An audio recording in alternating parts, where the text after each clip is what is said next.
Pedang naga hitam. Kai Chen-long menyipitkan bola matanya, ia memandang Xiao Chen dengan tatapan keterkejutan. Luar biasa, aku belum pernah melihat kemampuan perbaikan diri dengan begitu cepat, gumam Kai Chen-long penuh rasa ingin tahu. Mendadak rasa kewaspadaannya pun meningkat setelah serangannya tadi gagal melumpuhkan Xiao Chen. Kendati demikian rasa keterkejutan yang diiringi pujian di hati Kai Chen-long tidak menurunkan hasrat membunuhnya. Ia melangkah maju hendak melakukan serangan tak berbelas kasihan untuk menyambut serangan Xiao Chen yang mengarah kepadanya. Kai Chen-long tidak diam saja, dia memegang pedangnya dengan lebih erat dan menggoyangkannya sekilas lalu cahaya pedang samar muncul. 13 tebasan kematian, pekik Kai Chen-long penuh semangat. Kekuatan yang ia keluarkan lebih kuat dari sebelumnya, meski ia sangat menikmati pertempuran berdarah ini namun ia tidak ingin kehilangan momentumnya dalam membunuh Xiao Chen. Di bawah sinar rembulan yang redup, cahaya pedang keunguan muncul dari serangan Kai Chen-long.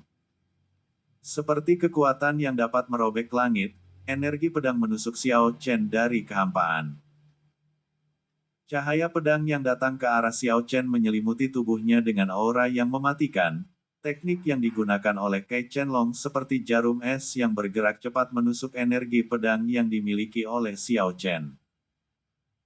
Xiao Chen yang sudah mengeluarkan ki aslinya terus bergerak menerjang Kai Chen-long, lah juga mengeluarkan teknik berpedang yang ia kuasai saat berada di lautan kesadarannya. Duar. Sriting. Duar. Benturan demi benturan kekuatan pedang yang merupakan variasi dari teknik jiwa pedang membuat kerusakan di sekitarnya semakin terlihat buruk. Dengan pengalaman bertarungnya, Kai Chen-long masih terlihat lebih tenang ketimbang Xiao Chen. Gerakan yang dilakukan oleh Xiao Chen memang kuat, namun minimnya pengalaman bertarung membuat celah perbedaan di antara keduanya semakin terlihat. Dasar bodoh. Kai Chen-long mencibir pada serangan ke-10 dari teknik yang lah gunakan. Pada saat ini Kai Chen-long meningkatkan variasi serangannya dan menambah kecepatannya. Menghadapi serangan Kai Chen-long yang berubah tiba-tiba dan menjadi semakin ganas, membuat Xiao Chen terlihat semakin kewalahan. Dalam 3 serangan terakhir ia semakin terpojok dan terlihat kesulitan mengimbangi pola serangan Kai Chen-long. Pedang di tangannya pun terhempas jatuh ke tanah, membuat Xiao Chen tidak berdaya. Menyadari jurusnya bukan tandingan jurus Kai Chen-long, ia mundur 3 langkah untuk menyiapkan salah satu kartu trufnya. Xiao Chen telah mempelajari teknik Dewa Penghancur saat ia berada di dalam lautan kesadarannya. Jurus tersebut sangat kuat. Sebelumnya Xiao Chen hanya memahaminya saja tetapi belum mempergunakannya karena tingkat kekuatannya belum cukup kuat. Namun kini ia tidak memiliki pilihan selain menggunakan kesempatan ini untuk mengasah kemampuannya. Pada saat kritis ia tidak memikirkan terluka atau tidak. Apalagi setelah kematian ibunya, ia sudah tidak takut lagi kepada kematian. Xiao Chen tidak ragu sama sekali. Dengan perlahan ia mulai membakar esensi darahnya itu sedikit demi sedikit dan itu membuat dirinya menjadi kuat beberapa kali lipat dalam waktu singkat. Ini pertaruhan yang sangat serius, sudah menjadi rahasia umum jika penggunaan esensi darah adalah jalan terakhir bagi seorang kultivator, sangat jarang ada yang bisa selamat setelah menggunakannya. Jikapun ada maka ia akan menjadi cacat, luka di meridian ataupun terjadi degradasi kultivasi. Xiao Chen menyiapkan diri, memandang dengan tenang menyatukan perasaan dengan lingkungan sekitar, namun detik berikutnya sebuah pedang muncul terbentuk dari gelang yang berada di tangan kirinya. Pedang itu bernama Pedang Naga Hitam, auranya sangat kuat dan ada garis-garis darah yang bersinar kemasan. Bersamaan dengan hal itu, aura Xiao Chen berubah menjadi lebih menakutkan, ia sepertinya bisa dengan mudah menghancurkan apapun di depannya. Xiao Chen menggabungkan seluruh keterampilannya, ia menggunakan seluruh kemampuannya untuk menghadapi Kai Chen-long. Di bawah pengaruh iblis hati yang merasukinya, Xiao Chen dengan cepat meningkatkan energi ki-nya dan mengalirkan ke pedang di tangannya. Serangan masif yang dilakukan oleh Kai Qianlong membuat semangat bertempurnya semakin meningkat. Kai Qianlong terus bergerak, ia memanfaatkan momentum keunggulannya dan mengabaikan senjata baru yang kini digunakan oleh Xiao Chen. Kai Qianlong menghentakkan kakinya, lalu melompat ke udara guna melakukan serangan yang bertubi-tubi kepada Xiao Chen. Untuk sesaat ia berhasil membuat tekanan yang lebih besar, namun dari arah bawah suara menderu muncul dari pedang Xiao Chen dan melindungi tubuhnya. Kai Qianlong tidak membiarkan lawannya lolos begitu saja, sebuah bola energi dengan cepat ia lesakkan ke arah Xiao Chen. Bumim!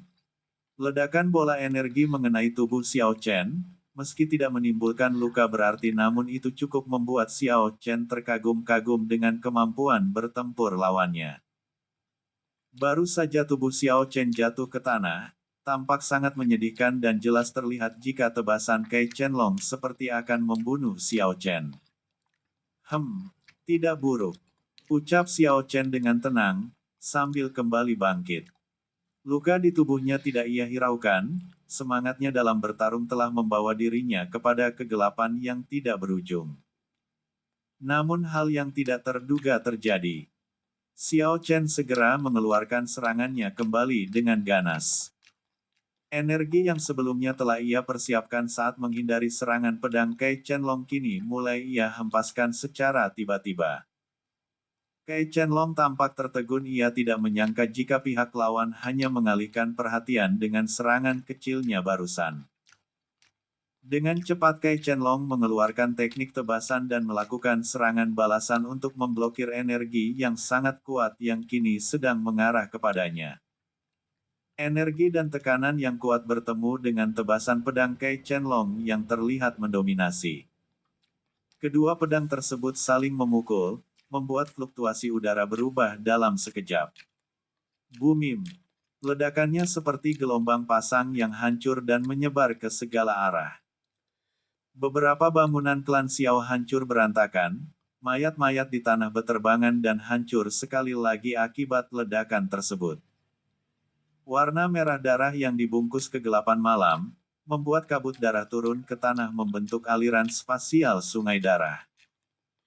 Tubuh Kai Qianlong juga terpental akibat benturan itu, ia yang baru saja terkejut langsung terluka dengan beberapa goresan. Kai Qianlong tercengang, ia baru saja mengeluarkan 70% dari kekuatan maksimalnya namun tidak membuat Xiao Chen terluka parah. Bahkan ia mulai merasakan luka-luka menghampiri di sekujur tubuhnya setelah menerima serangan Xiao Chen barusan.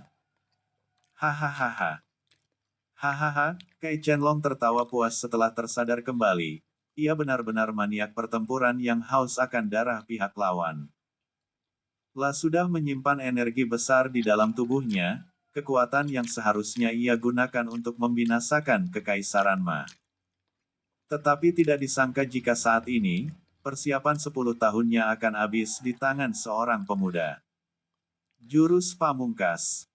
Jauh di lubuk hatinya, Kai Qianlong tampak menggila. Seorang pemuda yang belum berusia 25 tahun sudah meluluh lantakkan pasukannya, tidak hanya itu daya tempur pemuda itu terlalu mengerikan. Kai Qianlong sudah berkultivasi selama bertahun-tahun, di tempat tertutup ia sudah menghabiskan banyak sumber daya untuk membuatnya sampai pada hari ini. Dengan ranah pendekar keabadian, seharusnya ia dapat dengan mudah menaklukkan seluruh wilayah kekaisaran. Xiao Chen telah menjalani nasibnya selama belasan tahun terakhir ini, namun pada akhirnya tidak memiliki motivasi apapun untuk menjalani sisa hidupnya manakala ditinggalkan oleh ibunya. Merasa sangat kehilangan, adapun tentang hal lainnya tidak pernah ia pikirkan setelah secara kebetulan klan Xiao musnah, termasuk mencari ayahnya. Hal ini pada akhirnya menyebabkan Xiao Chen benar-benar terjebak pada iblis hati yang semakin lama semakin dalam merasukinya. Tidak percaya lagi pada dunia, keadilan telah merenggut paksa nyawa wanita yang telah melahirkan dan membesarkannya. Meski tahu ada perbedaan kekuatan di antara keduanya, Xiao Chen kemudian berdiri tegak menantang kematian. Tatapan tajam yang dia tunjukkan membuat Kai Qianlong merinding. Dengan mengandalkan langkah terakhir, ia membakar esensi darahnya secara utuh dan seketika aura Xiao Chen melonjak tajam dan basis kultivasinya kini berada di ranah pendekar keabadian tingkat akhir. Kai Qianlong terlihat lebih serius, pedang hitam di tangannya berdengung seolah ia mencium bau kematian. Lapun kini yakin jika lawannya sudah mengeluarkan kemampuan terbaiknya, sehingga detik berikutnya ia juga mengeluarkan seluruh kemampuannya dan tidak menunjukkan belas kasihan sama sekali. Sekarang sudah waktunya bagi kita untuk mengakhiri pertarungan ini, siapapun di antara kita yang berhasil hidup maka dialah pemenangnya, ucap Xiao Chen pelan, napasnya membara penuh semangat. Sekarang kamu sudah bisa mati, suara Xiao Chen kembali terdengar, ada fluktuasi kekacauan. Detik berikutnya ujung pedang yang tajam seperti menusuk semua rintangan, bergerak maju dengan membawa kekuatan yang besar. Mata Kai Qianlong membulat, ia tidak menyangka jika pemuda kurus itu memiliki kekuatan yang sangat kuat, bahkan pada kesempatan ini ia tidak mengira jika Xiao Chen benar-benar melakukan serangan gila. Gumam Kai Qianlong, tetapi ia juga tidak tinggal diam. Sementara itu tubuh Xiao Chen melompat ke udara, dalam hatinya ia juga mengetahui jika dibiarkan berlarut maka pihak lawan akan dengan cepat kembali mengisi staminanya. Bayangan naga hitam, teriak Xiao Chen dari udara. Energi vitalnya kini ia korbankan, kemudian mengalir dengan liar ke dalam pedang di genggamannya. Detik berikutnya energi pedang yang dahsyat itu berubah menjadi seperti gumpalan petir yang siap menerjang ke arah Kai Qianlong. Xiao Chen mengayunkan pedang naga hitam warisan Dewa Penghancur, membuat beberapa gerakan cepat secara bersamaan. Kai Qianlong mulai merasakan kekhawatiran, selain pihak lawan dapat memulihkan diri dengan cepat ia juga memiliki energi Qi yang tiada habisnya. Apalagi ia juga dapat merasakan jika pedang yang berada di tangan pemuda tersebut lebih kuat dari pedang hitam yang ia miliki. Bagaimana bisa ada monster seperti ini? Kai Qianlong pada akhirnya mengeluh di dalam hatinya. Dari dalam pedang Xiao Chen, kemudian tampak keluar bayangan naga hitam seolah terpisah dari kegelapan malam. Dibungkus kilatan cahaya keemasan dengan warna yang mencolok, energi pedang meraung ganas mengeluarkan pesona misteriusnya. Itu sangat menakutkan. Pada saat itu jurus pedang bayangan naga hitam seperti berderak, kekuatan Qi murni yang bercampur energi vitalitas yang disuntikkan oleh Xiao Chen telah membuat kemampuan pedang penghancur tersebut naik menjadi berkali-kali lipat dari sebelumnya. Baiklah jika begitu, kuharap kamu akan mengeluarkan seluruh kemampuanmu. Kai Qianlong menyarungkan pedangnya, tatapannya ganas dan segera mengambil gerakan terbaiknya. Tangan kanan Kai Qianlong bergerak perlahan, merasakan irama pedang mulai bergerak kembali mengangkat pedangnya dengan teknik paling mematikan yang ia miliki. Pada akhirnya ia mengeluarkan seluruh kekuatannya, meski itu tidak sampai mengorbankan energi vitalitasnya namun kekuatan yang dikeluarkan oleh Kai Qianlong sanggup memusnahkan gunung hanya dalam sekali sentakan. Kai Qianlong bergerak sangat cepat, ia ingin mendominasi melalui serangan terbuka dan terkuatnya. Di masa lalu tidak ada yang berhasil hidup dengan teknik yang sama yang kini ia gunakan dalam skala yang lebih kuat. Bumim, bumim. Dua ledakan besar terjadi secara berturut-turut, dua serangan saling berbalas itu membuat kedua kultivator tingkat keabadian itu terpental puluhan meter. Kekuatan serangan Xiao Chen sangat dahsyat, berbeda dengan serangan sebelumnya kini tubuh Kai Qianlong ikut terhempas dan terluka sangat parah. Tulang rusuknya patah, beberapa luka lainnya terlihat mengerikan di sekujur tubuhnya. Setiap kali Kai Qianlong menarik napas, maka darahnya keluar dari luka.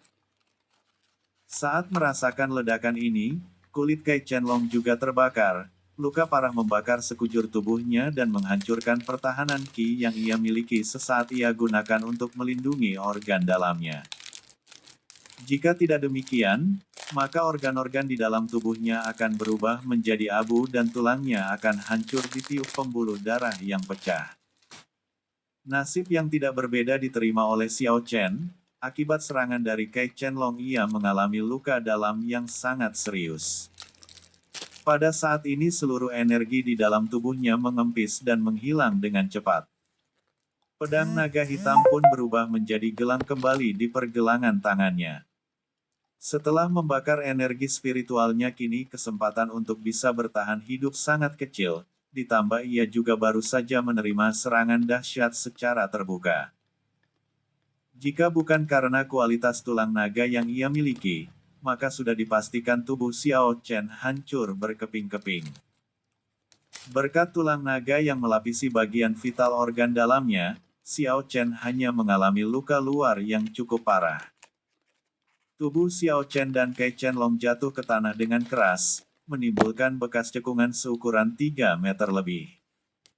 Selama beberapa saat tidak ada yang mampu untuk bangkit, seluruh lingkungan menjadi hening. Xiao Chen sangat lemah, darah merembes keluar dari mulutnya dan tubuh kurusnya gemetar akibat luka tercabik-cabik. Telah kehabisan energi setelah melakukan pertarungan sengit melawan Kai Qianlong. Sekarang setelah ia menggunakan kekuatan terakhirnya ia tidak lagi memiliki cara untuk melanjutkan pertempuran. Xiao Chen meludahkan seteguk darah. Benturan energi pedang barusan sangat kuat. Meski Xiao memiliki warisan dewa penghancur ia belum sepenuhnya memiliki pondasi yang kuat dan masih membutuhkan proses lebih lanjut seiring berjalannya waktu. Xiao Chen tidak lagi merasakan fluktuasi qi dan aliran darahnya menjadi tidak stabil. Untuk sesaat ia dapat merasakan anggota tubuh, organ dalam serta meridiannya terluka dengan sangat parah. Pria misterius. Setelah beberapa saat berlalu Xiao Chen mulai sadar, pengaruh iblis hati di dalam dirinya juga perlahan menghilang. Hanya ada perasaan linglung yang ia rasakan saat ini dan membuatnya ingin bangkit. Meski dalam keadaan yang sangat menyedihkan ia berdiri dengan mengandalkan kemampuan fisiknya, sudah tidak ada lagi energi qi yang bisa ia rasakan. Tubuhnya seperti cangkang kosong yang terluka, kesadarannya kembali dan segera ia merenung melihat kekacauan yang baru saja terjadi. Sepintas ia mengingat apa yang baru saja terjadi, pembunuhan dan pembantaian yang ia lakukan tervisualisasi dengan baik dalam ingatannya. RGGH. Xiao Chen mengadu, lukanya terlalu parah. Pandangannya menyapu ke depan, menyaksikan seorang pria parubaya terkapar dan terlihat sekarat. Kondisinya lebih memprihatinkan ketimbang dirinya, pedang hitam di sampingnya tertancap di tanah. Itu adalah Kai Qianlong, entah hidup atau mati Xiao Chen tidak mempedulikannya lagi.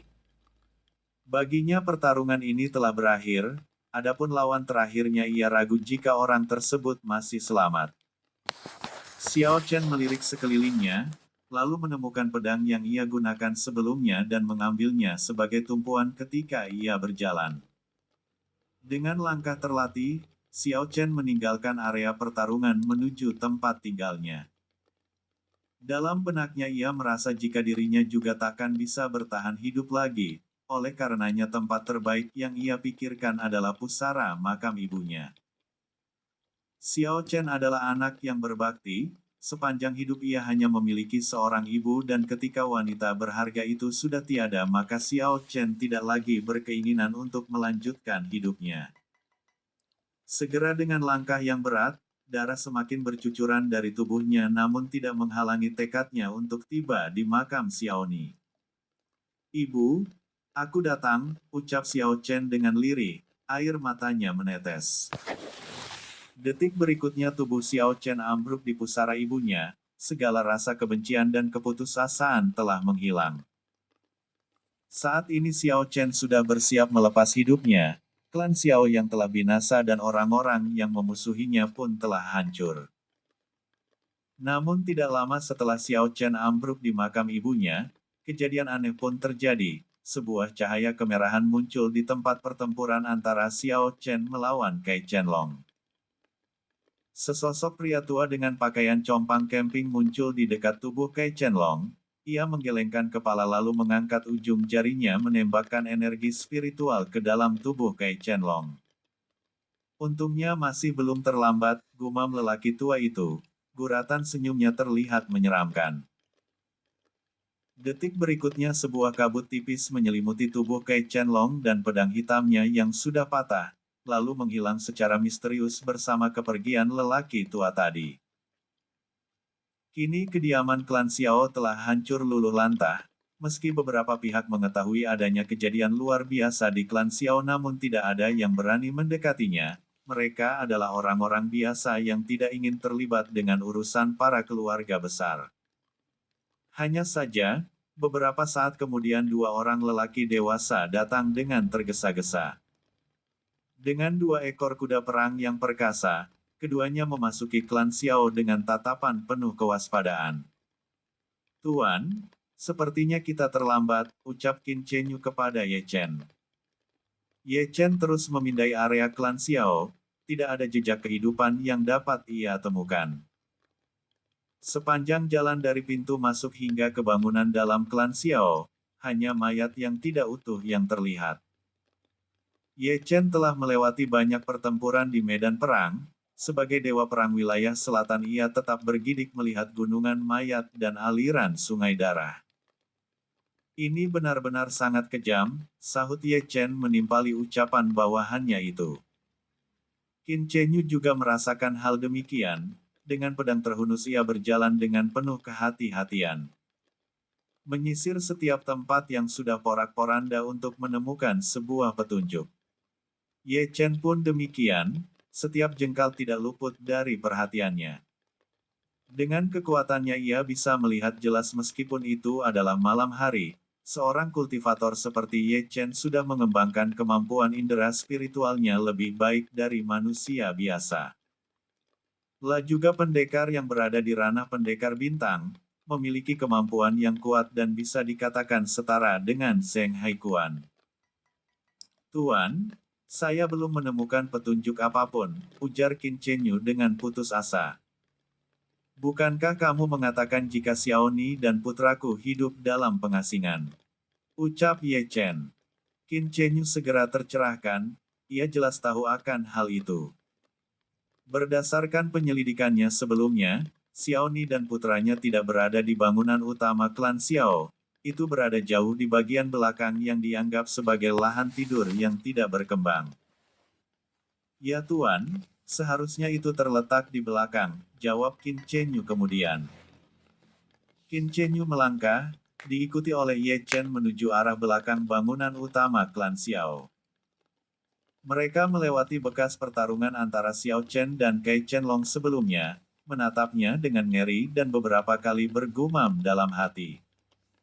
"Bagaimana mungkin ada kekuatan sebesar ini di kota Xinjiang?" ucap Qin Chenyu yang tidak bisa menahan keterkejutan. "Seharusnya ini jejak milik Kai Qianlong, hanya kultivator ranah keabadian yang bisa melakukan perusakan seperti ini," jawab Ye Chen. Ia juga menjadi lebih waspada pada saat bersamaan. Di sisi lain ia juga berpikiran tentang beberapa hal, bagaimana mungkin seluruh orang tewas di tempat ini. Tiba-tiba jantung Ye Chen berdetak keras, ia bisa merasakan jejak darah dan baunya yang begitu khas. Ini darah keturunanku," ucap Ye Chen, matanya melihat ke tanah. Ye Chen begitu tersentak, jantungnya seperti baru saja ditusuk oleh ribuan jarum dingin. Lah yakin jika Xiaoni benar-benar telah melahirkan darah dagingnya belasan tahun yang lalu. Seketika Ye Chen menjadi emosional, dengan langkah cepat ia mengikuti bau darah yang menempel di tanah. Hingga akhirnya jejak itu membawanya ke sebuah pemakaman sederhana, sesosok tubuh pemuda penuh darah memeluk sebuah batu nisan sederhana. Ye Chen hampir menggila sekali lagi, meski ia sudah menyiapkan mental namun melihat pemandangan di depannya membuat seluruh pertahanan dirinya runtuh. Perjalanan Ye Chen dan orang kepercayaannya Qin Chenyu, berjalan tidak begitu lancar. Selama dalam perjalanan ke Xinjiang mereka mendapati beberapa gangguan kecil dari bandit jalanan yang berniat merampok mereka. Kehidupan yang sulit di wilayah perbatasan membuat kelompok seperti ini tumbuh subur. Kesenjangan ini juga yang dimanfaatkan dengan baik oleh Kai Qianlong melalui kelompok si gua. Ye Chen tidak menyangka jika pemuda yang tergeletak berlumuran darah tersebut adalah putranya. Setelah memeriksanya dengan seksama dan berdasarkan kalung yang dikenakannya, maka ia bisa menjamin bahwa itu adalah miliknya yang pernah ia berikan kepada Xiaoni. Ye Chen menghela napas panjang. Ia tahu jika Xiao Chen mengalami luka yang sangat serius dan memiliki energi yang sangat sedikit untuk bertahan hidup. La memeluk tubuh putranya sambil berlinang air mata. Tidak ada kejadian yang paling memilukan di medan perang selain melihat anggota keluarganya sendiri tewas dan terluka parah. Pengorbanan seorang ayah. Ye Chen mengabaikan kewaspadaannya. Ia memeluk erat sosok tubuh pemuda berlumuran darah itu. Sangat jelas, itu adalah darah keturunannya langsung. Sosok pemuda kurus itu terangkat dan menunjukkan sebuah tulisan pada batu, Xiaoni. Ini mustahil. Ye Chen kembali tercengang, sebelumnya ia tidak memperhatikan makam siapa yang berada di balik tubuh putranya itu. Buuk! Tubuh Ye Chen melorot ke tanah, ia menangis putus asa dengan mata merah. Ye Chen benar-benar tidak berdaya, perjalanan jauh yang ia lakukan kini sia-sia. Kekuatannya yang ia bangun dalam keterasingan pun tidak berguna, wanita yang ia sangat cintai telah tiada. Bahkan putra yang belum sempat ia lihat dan sentuh kini tak bergerak dengan tubuh bersimbah darah. Nier, maafkan aku. Maafkan aku, Ye Chen meraung. Keheningan malam telah terguncang, suaranya seperti merobek keperkasaan langit di angkasa. Dari jarak di sebelahnya tampak Qin Chenyu ikut merasakan kesedihan yang dialami oleh sahabat sekaligus atasannya tersebut. La sendiri memiliki keluarga, seorang istri dan satu orang putri, namun karena suatu keadaan mereka terpisah dalam tempo yang cukup lama. Setelah menemani sahabatnya ini barulah ia akan kembali ke kampung halamannya di tempat yang sangat jauh dari hingar-bingar kota besar. Sebaiknya kita sembuhkan anak ini terlebih dahulu, mungkin belum terlambat, ucap Qin Chenyu membuyarkan kesedihan Ye Chen. Ye Chen buru-buru tersadar setelah mendengar perkataan dari Qin Chenyu. Kau benar. Putraku masih punya harapan hidup, jawab Ye Chen sambil buru-buru bangkit. Dengan perlahan ia mengangkat tubuh kurus putranya, entah apa yang terjadi namun ia merasakan jika putranya tersebut tampak sangat luar biasa. Sungguh luar biasa, andai aku memiliki kesempatan yang cukup maka kamu pasti akan menjadi pendekar yang sangat hebat, gumam Ye Chen saat menyadari jika putranya memiliki fisik yang berbeda dengan orang lain. Namun detik berikutnya ia terkejut ada hawa gelap yang menyelimuti tubuh putranya. Ini berasal dari semacam tekad yang kuat dan jiwa pemberontakan yang berasal dari jiwa yang terdalam. Ye Chen memandang langit, ia tidak merasa lelah meskipun dia baru saja menempuh perjalanan jauh dan sebelumnya tanpa tidur. Sebaliknya, ia merasa seperti mendapatkan kehidupan baru meski kondisi yang ini berlaku kejam pada dirinya. Setelah meletakkan tubuh putranya di atas ranjang yang sangat sederhana, Ye Chen sedikit menjadi lebih tenang. Setelah menarik napas dalam-dalam ia mulai menyadari jika putranya benar-benar berada di ujung tanduk. Sebagai seorang kultivator, Ye Chen curiga jika putranya baru saja terlibat dalam pertarungan besar ini. Namun demikian ia tidak bisa menebak sejauh mana keterlibatan putranya tersebut. Yang ia tahu adalah jika putranya baru saja menghabiskan esensi darahnya dan juga energi vitalitasnya secara ekstrim. Semua kecemasan yang melanda dirinya di malam sebelumnya kini berkecamuk lebih kuat. Ia menjumpai istrinya telah meninggal dan putranya berada dalam kondisi meregang nyawa. Sejenak Ye Chen termenung. Jika hal ini harus sesuai kehendak takdir maka ia dapat mengatasi kesulitan di depan matanya hanya dengan pikiran yang stabil dan menentukan pilihan yang tepat. Setelah dia dan juga Qin Chenyu dengan hati-hati membersihkan luka pada putranya, ia membiarkan separuh bajunya terbuka memperlihatkan tubuh kurusnya. Kalung kebanggaan keluarga Ye juga masih menggantung di leher putranya, bertuliskan Ye Chen. Apa yang harus kita lakukan selanjutnya? Tanya Qin Chenyu dengan ekspresi bingung. Putraku terluka sangat parah, ia telah kehilangan energi vitalitasnya serta esensi darahnya telah rusak, ucap Ye Chen sambil menghela napas panjang. Aku bisa menyelamatkannya, namun aku harus mengorbankan kehidupanku, ucap Ye Chen kemudian, lalu ia melepaskan cincin penyimpanannya dan melingkarkannya ke jari putranya. Apa? Qin Chenyu tersentak kaget. Itu adalah satu-satunya cara. Esensi darah setiap orang sangat langka dan berbeda bergantung pada garis keturunannya. Beruntung aku dan dia memiliki kemiripan yang sama, anggap ini sebagai kesempatanku untuk menebus kesalahanku karena telah menyia-nyiakan keluarga, ucap Ye Chen dengan tegas. Ia menyesal namun pada saat yang sama ia juga bangga karena bisa memberikan suatu yang berarti kepada putranya. Apakah tidak ada solusi lainnya? Ucap Qin Chenyu dengan nada berat. Tidak, walaupun aku berhasil menyelamatkan nyawanya mungkin ia tidak sepenuhnya kembali normal. Tetapi setidaknya ia akan tetap hidup bisa menjadi orang yang baik dan berguna bagi masyarakat di masa mendatang, ucap Ye Chen dengan serius. Secara perlahan ia mulai menyentuh dada putranya. Ye Chen tidak ingin membuang waktu lagi. Ia tahu jika terlambat sedikit lagi maka nyawa putranya akan melayang. Detik berikutnya ia langsung membakar esensi darahnya dan menyalurkannya ke dalam tubuh putranya. Bersamaan dengan itu ia juga mentransfer energi vitalitasnya. Qin Chenyu melihat pemandangan ini dengan ekspresi rumit. Ia pun akan melakukan hal yang sama jika mendapati posisinya seperti Ye Chen. Tolong makamkan aku di sebelah makam istriku, biarkan kami tetap bersatu di nirwana, ucap Ye Chen sebelum energinya semakin melemah.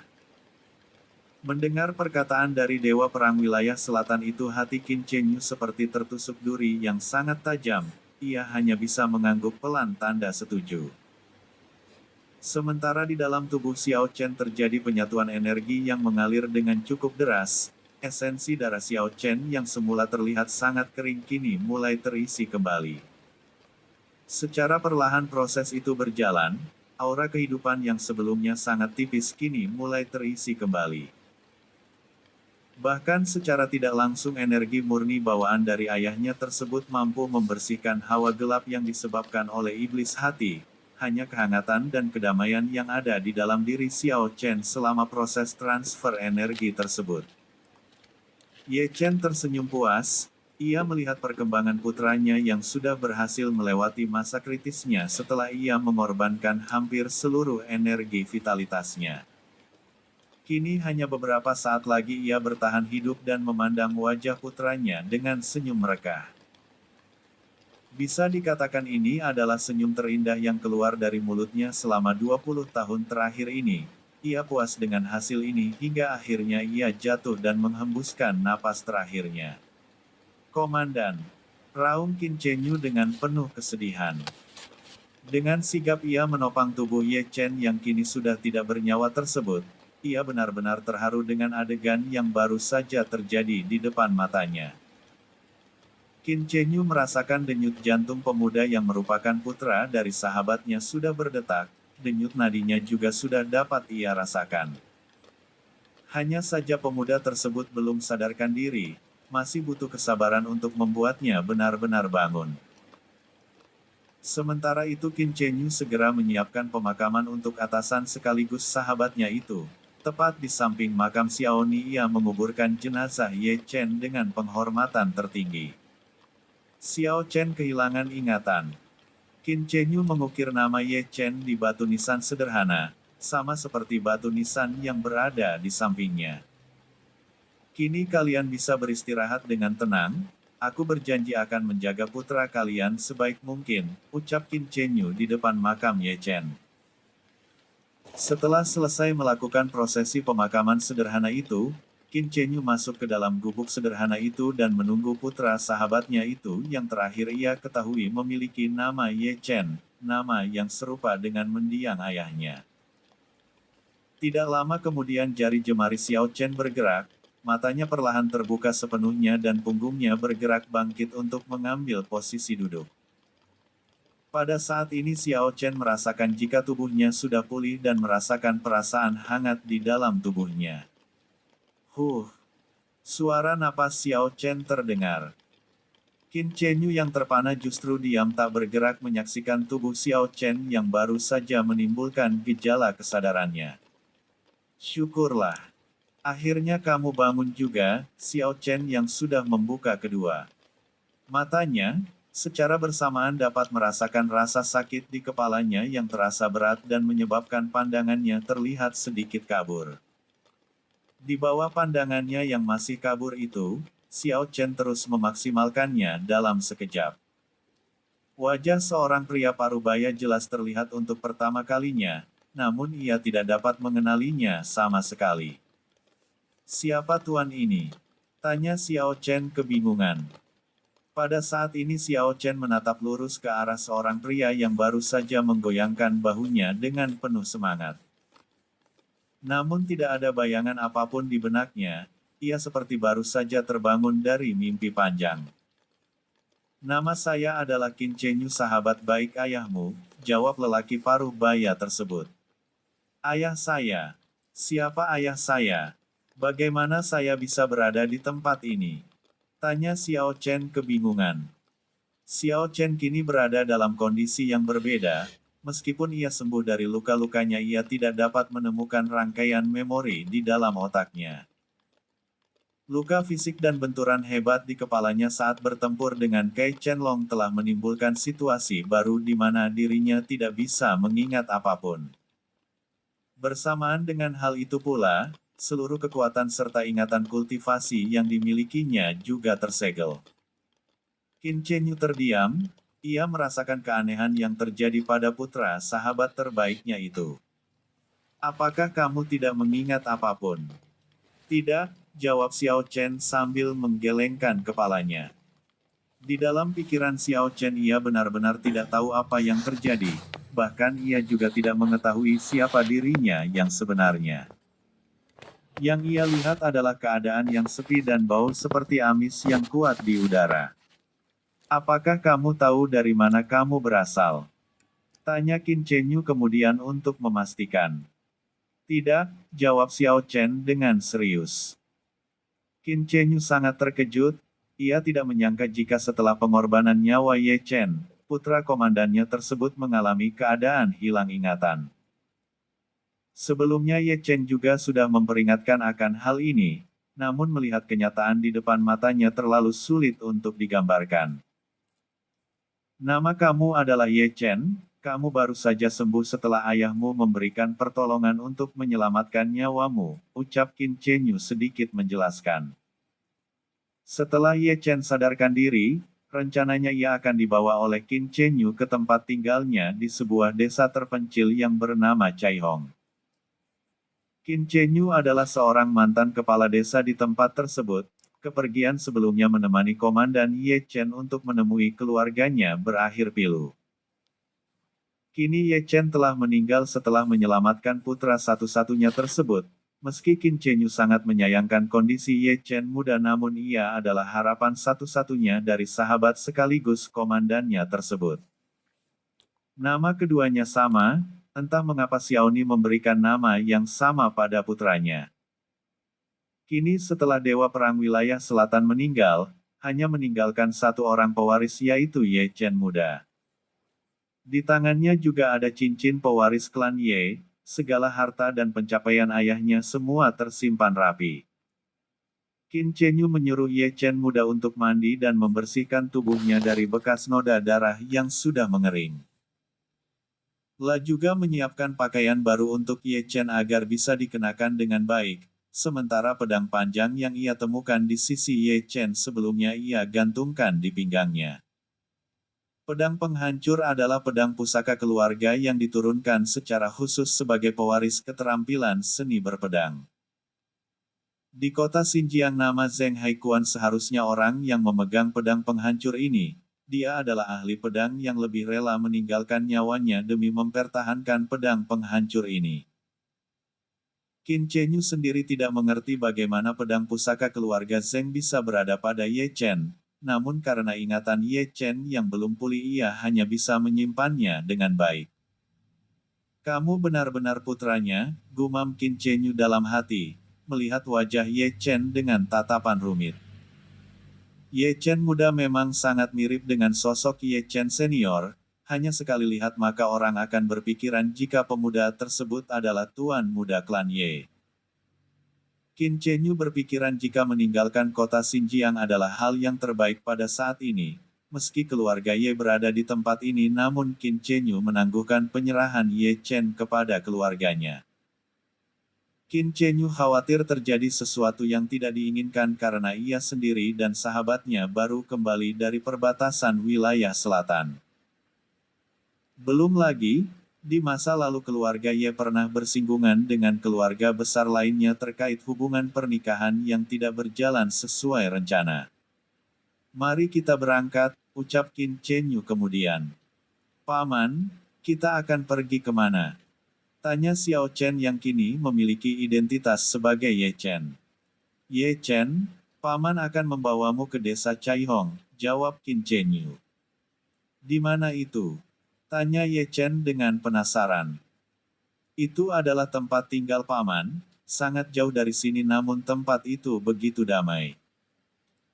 Tidak ada orang yang menemukan tempat itu.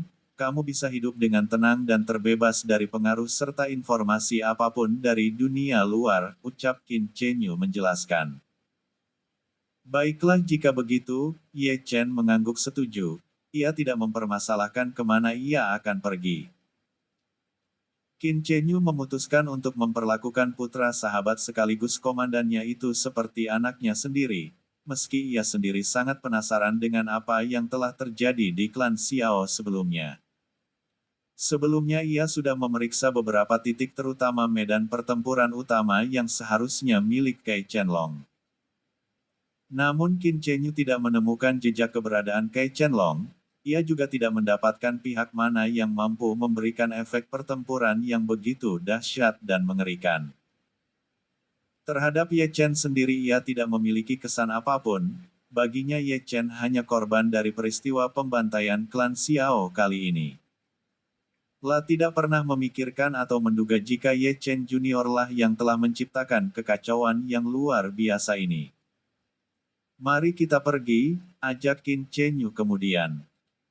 Ye Chen hanya mengangguk pelan, ia tidak mengenal siapapun dan menganggap lelaki di depannya adalah orang yang baik. Baiklah Paman. Bersambung. Penyesalan Patriark Ye.